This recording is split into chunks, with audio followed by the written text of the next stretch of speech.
If I would have been making this video a week ago, I probably would have prefaced it by saying, I can't believe I'm actually going to be doing this right now.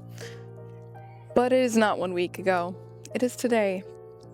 And today, I feel no fear. I had warned you all that these videos were going to be transforming into something a little bit more deep, a little more real, and I was going to be covering things outside of watches in general. And I didn't know how true that would really become. But today, we're going to talk about truth. People talk about how we are in a battle of good versus evil in this world. And I think that's a little bit confusing to people who might not be believers in the gospel of Jesus Christ. But to explain our perspective, I'd like you to hear me out. And it goes this way. There is objective good, and there is objective bad. When we see the assassination of a Christian man who was brave enough and kind enough, honestly, tolerant enough to sit down with young adults all over the globe, all over the country, and discuss their differing opinions. Charlie Kirk was obviously on the right side, literally like right-wing side politically, and that is something that is enough to immediately cause people on the left to turn a closed ear to the words that he's saying. But I think it's worth listening to some of these with context, because Charlie Kirk's message was not a message that he came up with. It is not a message of man-made ideology. It is a perspective that comes from biblical values. The right just so happens to have a lot of principles and beliefs that support biblical values. And so a lot of Christians are parallel with conservatives. It's natural. And it doesn't make sense to be a Christian and to be on the left. I'm not saying that you're not saved if you are on the left. Don't twist my words like you guys love to do.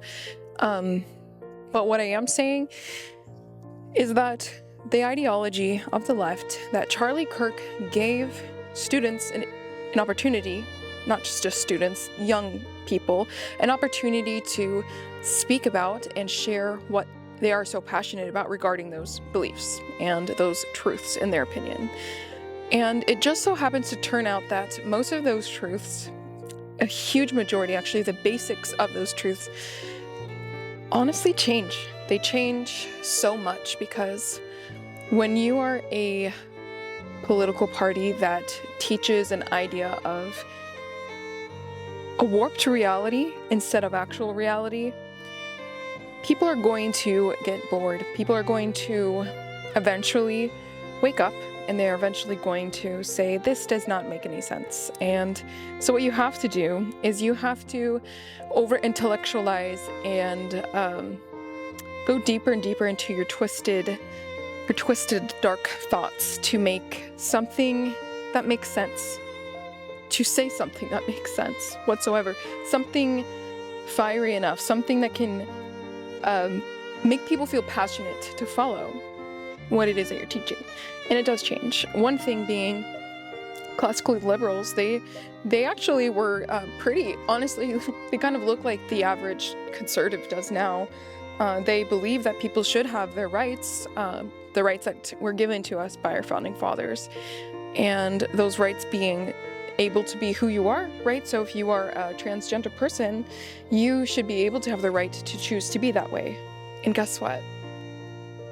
I agree with that. But I'm a Christian, so I'm here to share a little bit of truth, the same truth that Charlie Kirk served the world with. And it's this.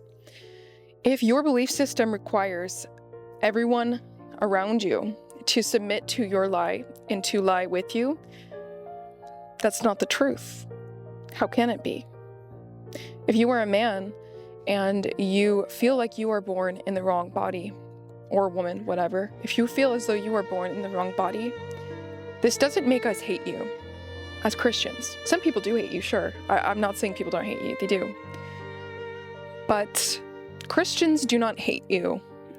What we do is we feel a mass amount of pity, because there is something very wrong with the way your brain is working.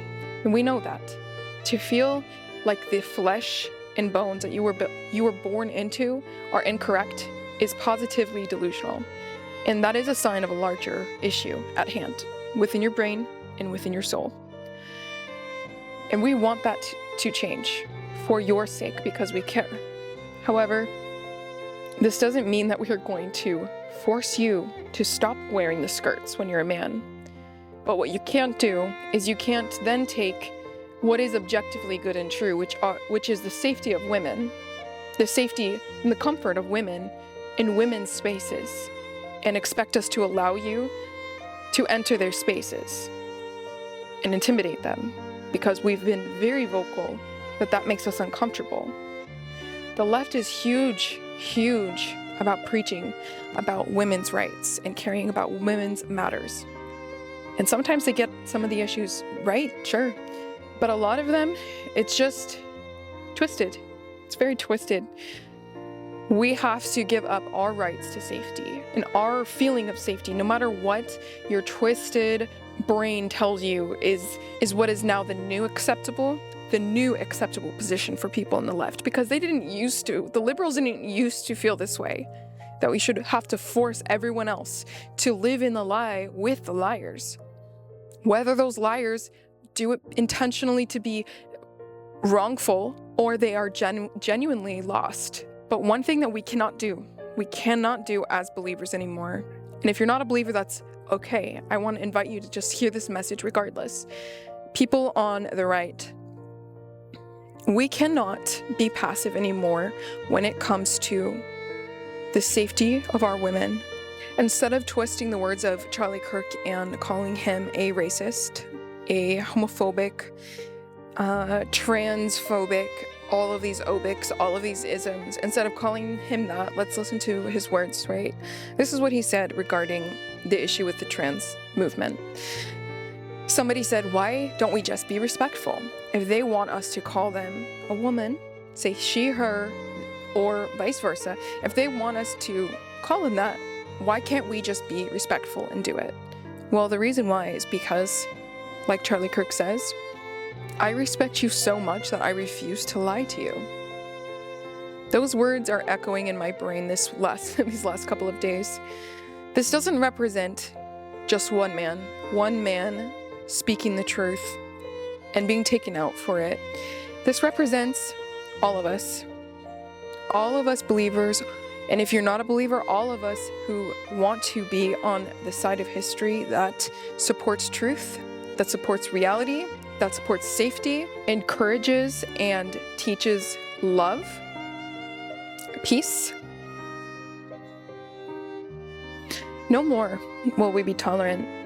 This doesn't look like being cruel and violent to people we disagree with.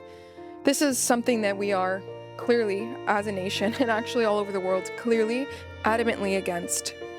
Because having differing thoughts, even if your opinion is the wrong opinion, objectively, the morally incorrect opinion, we do not have the right to violence towards you. And that's not what we're going to be doing. Charlie Kirk's wife spoke out a couple days after the murder of her husband on live television, and she shared a message of hope, honestly, because she said, you may have killed one man, but you have no idea what you have just unleashed. Because we are all brothers and sisters. So the pain that you feel in your heart because of this tragic murder, we are all feeling this. One of our brothers was killed. That's not just our brother, that is us. And that is a scary truth to acknowledge. But acknowledge it, we simply must. We simply must. And to anyone who comes on this video, who has followed me this whole time, and is very angry at me, and may now hate me because of my beliefs that I have made clear, and I need you to know that I am the same person right now that I was during that time period in which you loved me. I am that same person. I think the exact same way. I just simply didn't think it was that important to talk about. And I'm realizing that that was the incorrect move. So I am correcting. And I want you to know that I love you. Jesus Christ loves you. We are entering some very scary times. Evil has been made very, very apparent. And if you don't understand where I'm coming from, I urge you to please, before it's too late, I urge you to start doing some research of your own, using your own brain, and finding out the truth behind the words of Charlie Kirk.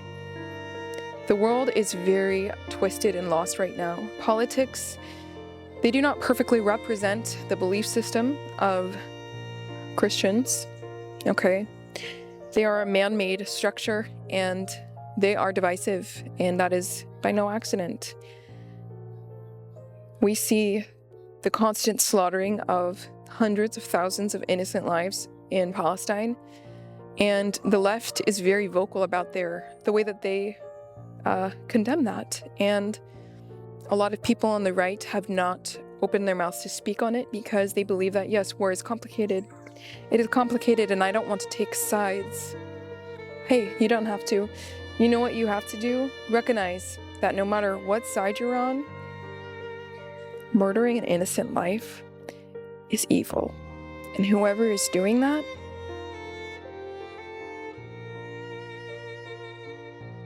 it's time to wake up, everybody. Not one innocent life. Not one. And to anybody watching right now who feels something stirring inside of you, you are not alone. I want you. I want you to be a part of this. I want you to be a part of this. Love and unity. But this is not unifying with evil. We are not going to be doing that anymore. We're not going to be doing that anymore. Our lives depend on not doing that anymore. I love you all. I do. And if you choose to unfollow me, that's all right. Because I already know how many more people are going to come to replace you. I won't remember you. And you could have been a part of love. And you're choosing hate. And luckily, you have free will. Isn't that great? You're not going to be hurt by any of us. You're not going to be violated by any of us, but you will not be tolerated anymore.